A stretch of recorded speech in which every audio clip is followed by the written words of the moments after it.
વહાલા મિત્રો, જો ઈશ્વરે તમને કોઈ પણ જગ્યાએ ઊંચા હોદ્દા પર મૂક્યા છે તો તમારે તે દ્વારા ઈશ્વરની અને દેશની સેવા કરવાની છે, તે હંમેશા યાદ રાખશો.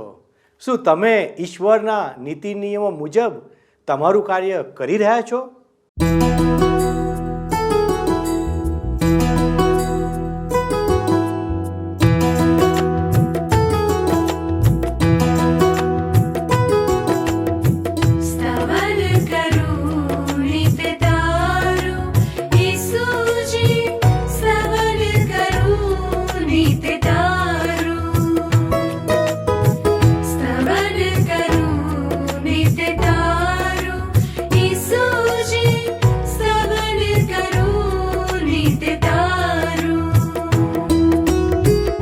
आज सवारे साद सुनी तो, आज सवारे साद सुनी तो, महिमा करूं प्रभु तारो,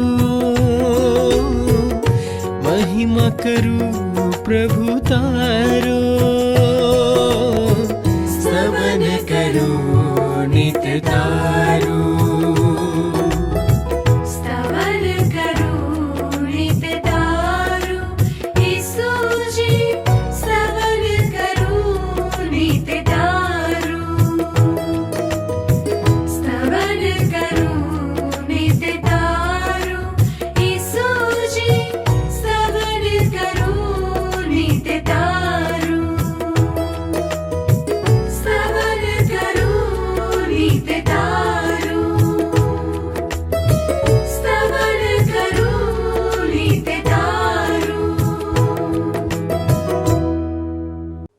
નમસ્કાર મિત્રો, ફરી એકવાર સ્તવન કાર્યક્રમમાં હું આપ સૌનું સ્વાગત કરું છું.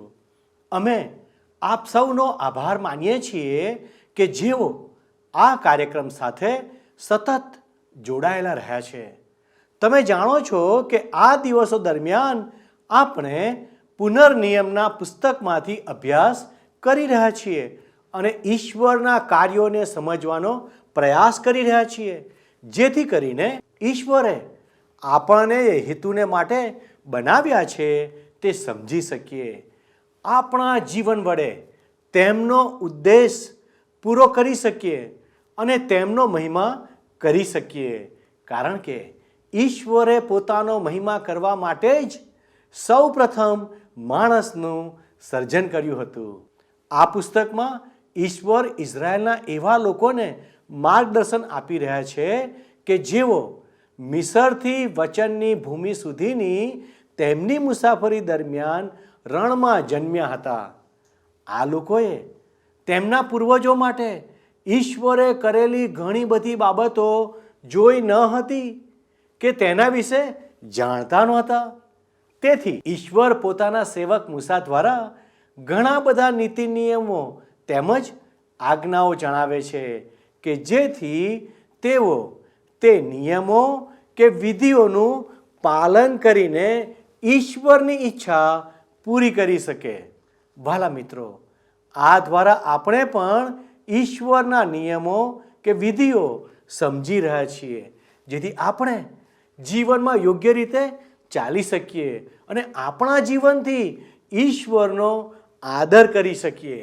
કારણ કે જેઓ ઈશ્વરને માન આપે છે તે બધાને ઈશ્વર માન આપે છે. ઈશ્વરે પવિત્ર ગ્રંથ બાઇબલમાં સ્પષ્ટપણે જણાવ્યું છે કે તેમને કઈ કઈ બાબતો પસંદ છે.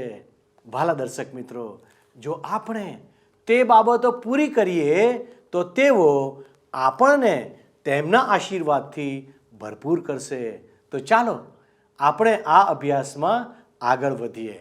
પ્રિય મિત્ર, આજે આપણે મિત્ર પુનર્નિયમના પુસ્તકના 16 અને 17 એમ 2 અધ્યાયો જોવા માંગીએ છીએ. હવે આપણે જોઈએ મિત્ર તો પુનર્નિયમના પુસ્તકના 16મા અધ્યાયમાં 3 મુખ્ય પર્વો આપવામાં આવ્યા છે. આમાં દરેક ઇઝરાયેલી પુરુષે ભાગ લેવાનો હતો. પાસખા પર્વ, 50માનું પર્વ અને માંડવા પર્વ. હવે પાસખા પર્વ એ મિસર દેશમાંથી ઇઝરાયેલી લોકોના છુટકારાની યાદગીરી રૂપે અને ઈશ્વર યહોવાની પ્રજા તરીકે એમના દત્તકપણાની યાદગીરી રૂપે સ્થપાયું હતું. પાસખા પર્વની મારફતે ઇઝરાયેલી લોકોના નવા સંબંધનો પાયો નંખાયો હતો. 16મા અધ્યાયની પ્રથમ 2 કલમો આપણે જોઈએ.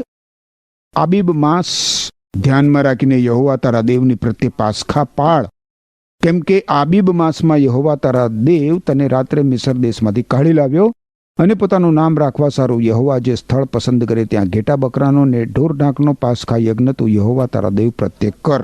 પાસખા પર્વની જો પાશ્ચાત ભૂમિકા મિત્ર તમારે જાણવી હોય તો નિર્ગમનના પુસ્તકનો 12મો અધ્યાય તમે વાંચજો. ઇઝરાયેલી લોકો મિસર દેશની ગુલામીમાં હતા. આ લોકોને મિસર દેશમાંથી બહાર કાઢી લાવીને વચનના દેશમાં લઈ જવા માટે ઈશ્વરે મૂસાને પસંદ કર્યો હતો. હવે ફારૂન રાજા જક્કી વલણ અપનાવીને આ ઇઝરાયેલી લોકોને જવા દેવા તૈયાર નહોતો પોતાના દેશમાંથી, અને એટલે ઈશ્વરે મિસર દેશ ઉપર એક પછી એક આપત્તિ આણીને ફારૂન રાજા સમક્ષ પોતાનું સામર્થ્ય પ્રગટ કર્યું. લોકો ઉપર અંતિમ આપત્તિ જે રાત્રે આવી, એ રાત્રે ઇઝરાયેલી લોકોએ હલવાન વધ કરીને તેનું રક્ત પોતાની બારસકો ઉપર છાંટીને ઈશ્વરમાં પોતાનો વિશ્વાસ પ્રગટ કરવાનો હતો. અને બારસક ઉપર રક્ત જોઈને મરણનો દૂત એ ઘર છોડીને આગળ જતો હતો, જેનાથી એ ઘર કુટુંબનો પ્રથમ જનિત મૃત્યુમાંથી બચી જતો હતો. જે ઘર ઉપર રક્તનો છંટકાવ થયો નહોતો એ પ્રત્યેક ઘરમાં ફારૂન રાજાના ઘર સહિત મિત્ર પ્રથમ જનિતનું મૃત્યુ થયું. અને આખરે ફારૂન રાજાએ ઇઝરાયેલ લોકોને જવા દીધા પોતાના દેશમાંથી. ઈશ્વર ઈચ્છતા હતા કે પોતાનો લોક આ અદ્ભુત બચાવ યાદ રાખે, તેથી તેમણે વાર્ષિક પાસખા પર્વની સ્થાપના કરી. હવે 5 થી 8 કલમો આપણે જોઈએ. 5 થી 8 કલમો જોશો. અહીં લખવામાં આવ્યું છે, અને 7 દિવસ સુધી તારી સર્વ સીમાઓમાં કંઈ પણ ખમીર તારી પાસે જોવામાં ન આવે, અને પહેલા માસની સાંજના યજ્ઞનું કંઈ પણ આખી રાત સવાર સુધી રહેવા દેવામાં ન આવે.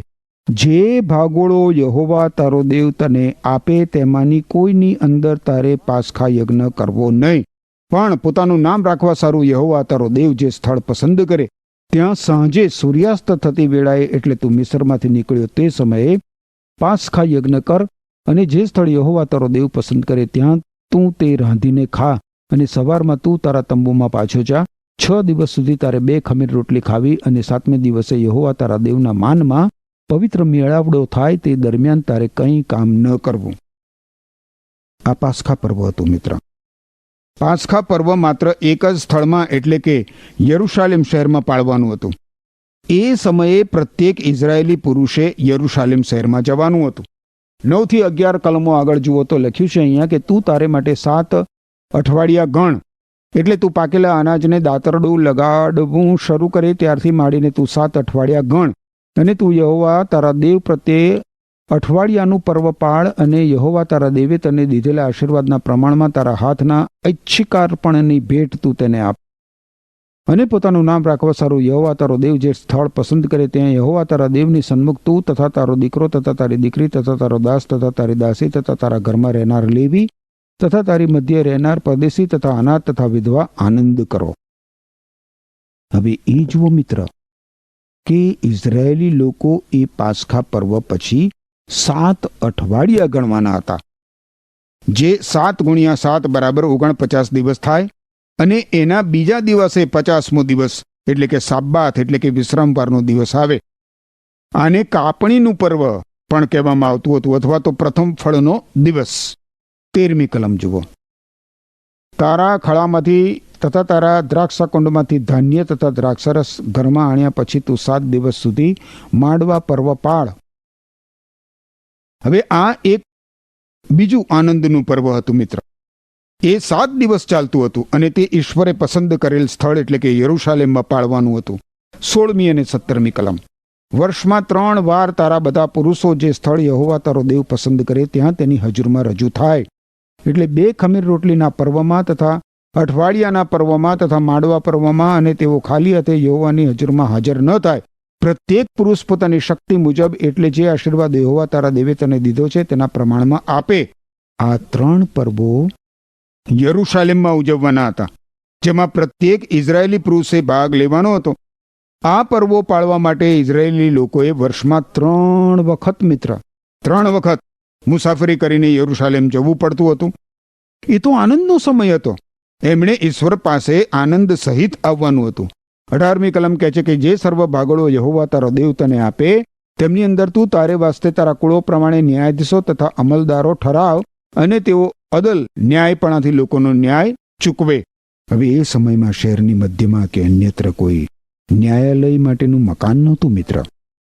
શહેરના મધ્ય ભાગમાં ન્યાયાલયની ક્રિયા માટે કોઈ વ્યવસ્થા નહોતી. એના બદલે શહેરની ભાગોળે એટલે કે શહેરને ફરતી દિવાલના દરવાજે ન્યાયાલયનું કાર્ય થતું હતું. આનું કારણ એ છે કે આ સ્થળ એવું હતું જેમાં થઈને બધા નાગરિકો શહેરમાં આવતા હતા અને શહેરની બહાર જતા હતા.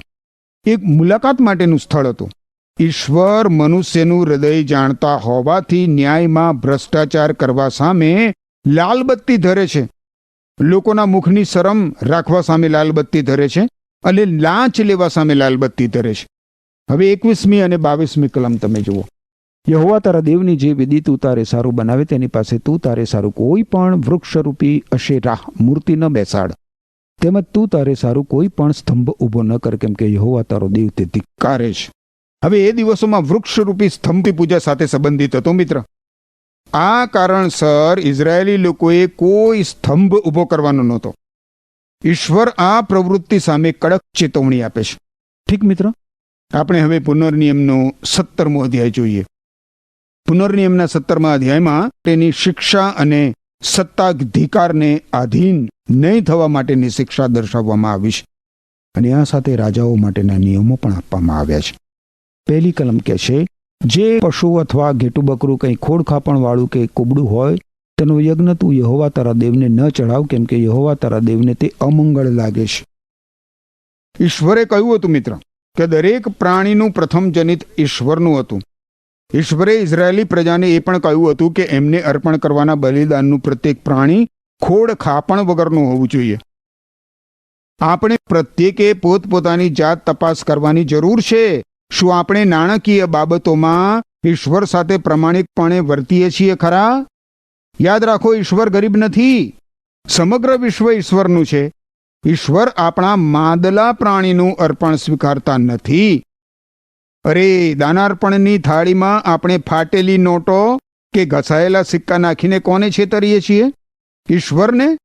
ઈશ્વર આપણી પાસેથી આપણા સર્વશ્રેષ્ઠની અપેક્ષા રાખે છે મિત્ર.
બે થી 5 કલમ જોશો.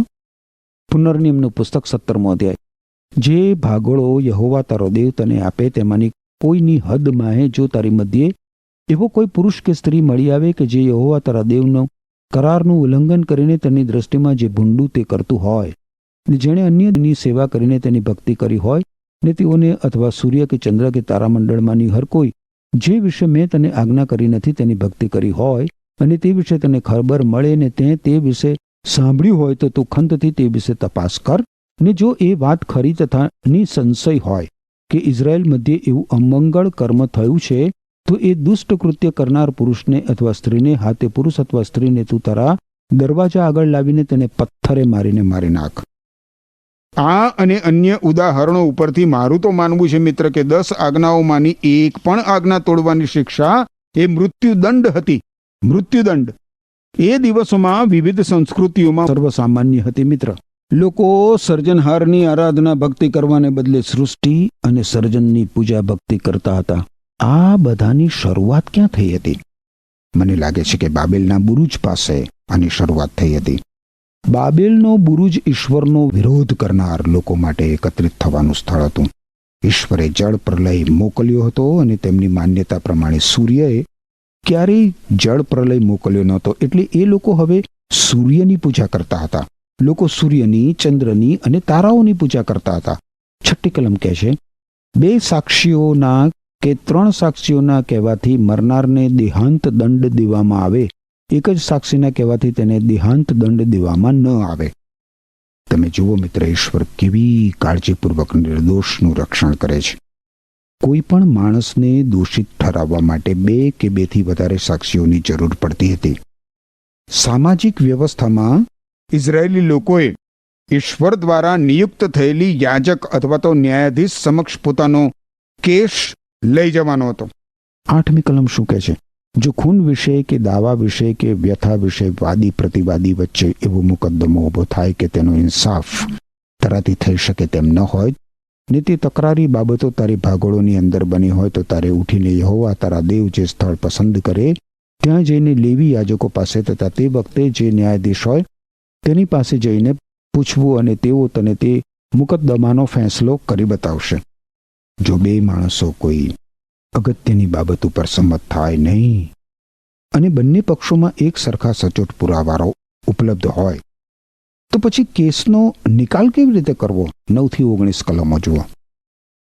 ત્યાં જઈને લેવી યાજકો પાસે તથા તે વખતે જે ન્યાયાધીશ હોય તેની પાસે જઈને પૂછવું અને તેઓ તને તે મુકદ્દમાનો ફેંસલો કરી બતાવશે અને જે સ્થળ યહોવા પસંદ કરે ત્યાંથી જે ફેંસલો તેઓ તને બતાવે તેના તાત્પર્ય પ્રમાણે તારે કરવું અને જે બધું તેઓ તને શીખવે તે પ્રમાણે કાળજી રાખીને તારે કરવું. જે નિયમો તેઓ તને શીખવે તેની મતલબ પ્રમાણે ને જે ચુકાદાઓ તેઓ તને કરી બતાવે તે પ્રમાણે તારે કરવું. જે ફેંસલો તેઓ તને કરી બતાવે તેનાથી તું ડાબે કે જમણે મરડાઈશ નહીં. અને જે માણસ ઉન્મત્તાઈ કરીને જે યાજક ત્યાં યહોવા તારા દેવની આગળ સેવા કરવાને ઊભો રહે છે તેનું અથવા ન્યાયાધીશનું ન સાંભળે તે માણસ માર્યો જાય અને એવી રીતે તારે ઇઝરાયેલમાંથી દુષ્ટતા દૂર કરવી. પછી શું કહે છે? અને સર્વ લોકો તે સાંભળીને ડરશે ને ફરીથી કદી કોઈ ઉન્મતાય કરશે નહીં. યહોવા તારો દેવ જે દેશ તને આપે છે તેમાં જ્યારે તું પહોંચે ને તેનું વતન લઈને તેમાં વસે ને એમ કહે કે મારી આસપાસની સર્વ દેશ જાતિઓની માફક હું મારે માથે રાજા ઠરાવીશ, તો જેને યહોવા તારો દેવ પસંદ કરે તેને જ તારે રાજા ઠરાવવો. તારા ભાઈઓમાંથી એકને તારે શિર રાજા ઠરાવવો. કોઈ પરદેશી કે જે તારો ભાઈ નથી તેને તું તારે શિર રાજા ઠરાવતો નહીં. ફક્ત એટલું જ કે તે પોતાને સારું ઘોડાનો જથ્થો ન વધારે ને પોતાના ઘોડાનો જથ્થો વધારવાની મતલબથી લોકોને તે મિસરમાં પાછા ન મોકલે, કેમ કે યહોવા તમને કહ્યું છે કે તમારે હવે પછી કદી એ રસ્તે પાછા જવું નહીં. તેમજ તે ઘણી સ્ત્રીઓ કરે નહીં, એ માટે કે તેનું મન ભમી ન જાય. તેમજ તે પોતાને સારું સોનું રૂપું અતિશય ન વધારે. અને જ્યારે તે તેના રાજ્યસને બેસે ત્યારે એમ થાય કે તે પોતાને સારું લેવી યાજકો પાસેથી આ નિયમની નકલ પુસ્તકમાં ઉતારે અને તે તેની પાસે રહે ને તે તેના આયુષ્યના સર્વ દિવસો પર્યંત તેમાંથી વાંચે, કે તે યહોવાનો ડર રાખતા શીખીને આ નિયમના સર્વ વચનો તથા વિધિઓ પાળીને તેનો અમલ કરે. નિયમ બધી જ બાબતોને આવરી લેતો ન હોવાથી મિત્ર અસહમતિની બાબતો યાજક પાસે લઈ જવાની હતી અને યાજક જે કંઈ નિર્ણય કરે એ નિર્ણયને એ લોકોએ આધીન થવાનું હતું. યાજકના ન્યાય ચુકાદા સાથે કોઈ સહમત ના થાય તો એને મૃત્યુદંડની સજા કરવાની હતી. હવે ઈશ્વર જાણતા હતા કે ઇઝરાયેલી લોકો આગળ જતા બીજી પ્રજાઓને હતા એમ એમની પાસે રાજાની માગણી કરશે. એટલે ઈશ્વર કહે છે કે ઇઝરાયેલી લોકોનો રાજા ઇઝરાયેલી જ હોવો જોઈએ, કે વિદેશી નહીં. 16મી અને 17મી કલમ શું કહે છે જુઓ, ફરીથી વાંચીએ. 16મી ને 17મી કલમ ફક્ત એટલું જ કે તે પોતાને સારું ઘોડાનો જથ્થો ન વધારે ને પોતાના ઘોડાનો જથ્થો વધારવાની મતલબથી લોકોને તે મિસરમાં પાછા ન મોકલે, કેમ કે યહોવાએ તમને કહ્યું છે કે તમારે હવે પછી કદી એ રસ્તે પાછા જવું નહીં. તેમજ તે ઘણી સ્ત્રીઓ કરે નહીં, એ માટે કે તેનું મન ભમી ન જાય. તેમજ તે પોતાને સારું સોનું રૂપું અતિશય ન વધારે. અહીં રાજાને સ્પર્શતા નિયમો આપવામાં આવ્યા છે મિત્ર. સુલેમાન રાજાએ આ નિયમોનો ભંગ કર્યો હતો. સૌ પ્રથમ તો એણે સંખ્યાબંધ ઘોડા રાખ્યા. ઘોડાના ઉછેરથી રાજા મિસર દેશ સાથે સંકળાઈ ગયો, કારણ કે મિસર દેશમાં ઘોડાના ઉછેરનો ઉદ્યોગ વિપુલ પ્રમાણમાં હતો. અને એ પછી સુલેમાન રાજાએ અનેક પત્નીઓ રાખી. ઈશ્વરે ઘણા સમય અગાઉથી આ બાબત સામે લાલ બત્તી ધરી હતી. એમ છતાં સુલેમાન રાજાને ઘણી પત્નીઓ હતી. એની પત્નીઓ એનું હૃદય ઈશ્વરથી પછી તો દૂર ફેરવી નાખ્યું મિત્ર. અને ત્રીજી બાબત એ હતી કે એ સમયનું સોનું અને ચાંદી જેટલું ઉપલબ્ધ હોય એટલું બધું એકત્રિત કરી લેવું, એની સામે ઈશ્વરે ચેતવણી આપી. અને એમ છતાં સુલેમાન રાજાએ એવું જ કર્યું. સુલેમાન રાજાએ પોતાને માટે સોનું ચાંદી એકત્રિત કરી જ રાખ્યું. 18 થી 20 કલમો શું કહે છે જુઓ. અને જ્યારે તે તેના રાજ્યસને બેસે ત્યારે એમ થાય કે તે પોતાને સારું લેવી યાજકો પાસેથી આ નિયમની નકલ પુસ્તકમાં ઉતારે અને તે તેની પાસે રહે ને તે તેના આયુષ્યના સર્વ દિવસો પર્યંત તેમાંથી વાંચે, કે તે યહોવાનો ડર રાખતા શીખીને આ નિયમના સર્વ વચનો તથા વિધિઓ પાળે અને તેનો અમલ કરે. એ માટે કે તેનું હૃદય તેના ભાઈઓ પ્રત્યે ગર્વિષ્ઠ ન થઈ જાય ને તે આજ્ઞાથી તે ડાબે કે જમણે ભટકી ન જાય. એ સારું કે ઇઝરાયેલ મધ્યે તેના રાજ્યમાં તેની તથા તેના ફરજંદની આવરદા વધે. ઇઝરાયેલી લોકોનો રાજા ઈશ્વરના વચનોમાં ખૂંપેલો હોવો જોઈએ. એની પાસે ઈશ્વરના નિયમનું પુસ્તક હોવું જોઈએ અને તેના સમગ્ર જીવન દરમિયાન પ્રત્યેક દિવસ તેણે તે વાંચવું જોઈએ. અને આપણે માટે પણ મિત્ર ઈશ્વરે આપણા હાથોમાં એમના પવિત્ર વચનો આપણી જ માતૃભાષામાં બાઇબલમાં આપ્યા છે. એ બાઇબલમાંના ઈશ્વરના જીવંત અને પવિત્ર વચનોનું દિવસ રાત મનન કરવા માટે ઈશ્વર તમને અને મને કૃપા આપે. આમેન. પ્રિય મિત્રો, આજે આપણે જોયું કે ઈશ્વરે ઇઝરાયેલીઓને તમામ પ્રકારના નિયમો અને વિધિઓ આપ્યા. આપણને પણ તે આ બાબતો પ્રગટ કરી રહ્યા છે જેથી આપણે યોગ્ય રીતે વર્તતા શીખી શકીએ. ગુલામો સાથે કેવી રીતે વર્તવું જોઈએ તે અંગે ઈશ્વરની આજ્ઞાઓ સંબંધી બાઇબલમાં લખવામાં આવેલું છે. ઈશ્વરની ઈચ્છા મુજબ ગુલામો સાથે વ્યવહાર કરવાથી જે તે વ્યક્તિ સાથેના આપણા સંબંધો મધુર બને છે એટલું જ નહીં, પરંતુ ઈશ્વરનો હાથ આપણને આશીર્વાદ આપવા માટે હંમેશા આપણી પડખે હોય છે. મિત્રો, અહીં આપણે 3 પર્વ વિશે અભ્યાસ કર્યો. આ પર્વો તેમના માટે સુખ વિલાસમાં આનંદ માણવા માટે નહીં, પરંતુ ઈશ્વરના કાર્યો યાદ કરવા માટે આપવામાં આવ્યા હતા. મિત્રો, ઈશ્વર આપણી પાસે પણ તેવી જ અપેક્ષા રાખે છે. ઇસ્રાયેલીઓ પાસે કોઈ રાજા ન હોવા છતાં ઈશ્વર જાણતા હતા કે એક દિવસ તેઓ રાજાની માંગણી કરશે. તેથી તેમણે તેઓને નીતિ નિયમો આપ્યા. તે શાસકો કે રાજાઓ પાસે આ નિયમોની નકલ રાખવાની અપેક્ષા રાખવામાં આવતી હતી, જેથી તેઓ યોગ્ય ન્યાય આપી શકે. આજે પણ ઈશ્વર એવા વિશ્વાસીઓ પાસેથી અપેક્ષા રાખે છે કે જેમની પાસે કોઈ પણ પ્રકારની સત્તા કે અધિકારો છે, તેઓ ઈશ્વરના વચનો પર ધ્યાન આપે, જેથી તેઓ સમગ્ર વિશ્વના લોકોને યોગ્ય સેવા આપી શકે. ચાલો આપણે આપણા બધા કાર્યોમાં ઈશ્વરના વચનોને મોખરે રાખીએ, જેથી આપણે ઘણા લોકો માટે આશીર્વાદનું કારણ બનીશું. ઈશ્વર તમ બધાને આશીર્વાદ આપો. આવો આપણે પ્રાર્થના કરીએ. હે અમારા ઈશ્વર પિતા, અમે તમારા બાળકો તરીકે અમારું જીવન તમારા હાથમાં સોંપીએ છીએ અને અમે તમારી મદદ માગીએ છીએ. અમને અમારા દૈનિક જીવનમાં મદદ કરો. અમારી સર્વ નબળાઈઓમાં તમારી કૃપા પૂરી પાડો. અમારી જરૂરિયાતોને તમે પૂરી પાડો. તમારું વચન વાંચવા અમને મદદ કરો. અમારી આ વિનંતી ઈસુના નામમાં માગીએ છીએ. આમેન. વહાલા દર્શક મિત્રો, આ દિવસો દરમિયાન અમે અમારા કાર્યક્રમમાં બાઇબલની ક્વિઝ મૂકીએ છીએ. તેમાં ચોક્કસ ભાગ લેશો. આભાર. ઈશ્વર આપને આશીષ આપો. આમેન.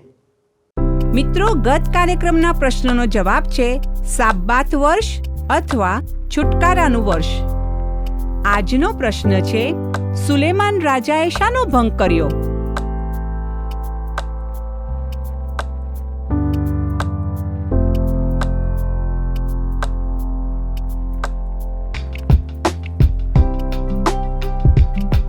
જવાબ આપે સ્ક્રીન પર દર્શાવેલ વોટ્સએપ નંબર પર આપવાનો રહેશે.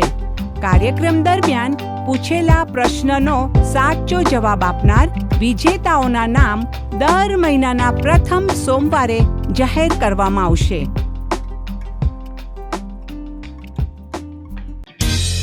શું તમને આ કાર્યક્રમ ગમ્યો? અત્યારે જ અમને મિસ કોલ કરો.